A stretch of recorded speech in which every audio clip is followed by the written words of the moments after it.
हंस के जो देखा मैया एक बेरिया, हंस के जो देखा मैया एक बेरिया, हम दीपक जलैबै हजार बेरिया, हो हम दीपक जलैबै हजार बेरिया।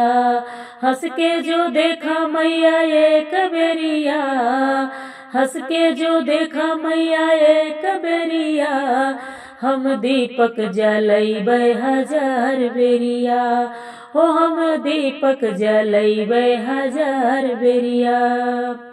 तोहरे दुआरे मैया अंधा पुकारे, तोहरे दुआरे मैया अंधा पुकारे, अंधा पुकारे मैया अंधा पुकारे, अंधा पुकारे मैया अंधा पुकारे। अंधे को नैना दे दो एक बेरिया मैया, अंधे को नैना दे दो एक बेरिया, अंधा दीपक जलावे हजार बेरिया, हो अंधा दीपक जलावे हजार बेरिया।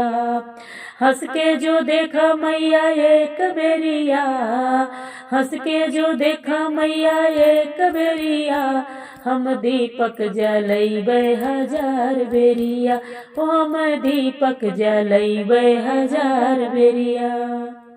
तोहरे दुआरे मैया लंगड़ा पुकारे, लंगड़ा पुकारे मैया लंगड़ा पुकारे, तोहरे दुआरे मैया लंगड़ा पुकारे। लंगड़े को पैरा दे दा एक बेरिया, लंगड़े को पैरा दे दा एक बेरिया, लंगड़ा दीपक जलावे हजार बेरिया, हो लंगड़ा दीपक जलावे हजार बेरिया। हंस के जो देखा मैया एक बेरिया, हंस के जो देखा मैया एक बेरिया, हम दीपक जलैबै हजार बेरिया, हो हम दीपक जलैबै हजार बेरिया। तोरे दुआरे मैया बाजन पुकारे, बाजन पुकारे मैया बाजन पुकारे, तोहरे दुआरे मैया बाजन पुकारे।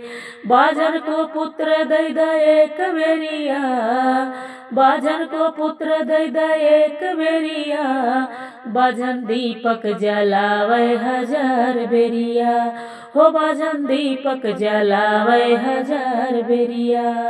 हंस के जो देखा मैया एक बेरिया, हंस के जो देखा मैया एक बेरिया, हम दीपक जलैबै हजार बेरिया, हो हम दीपक जलैबै हजार बेरिया।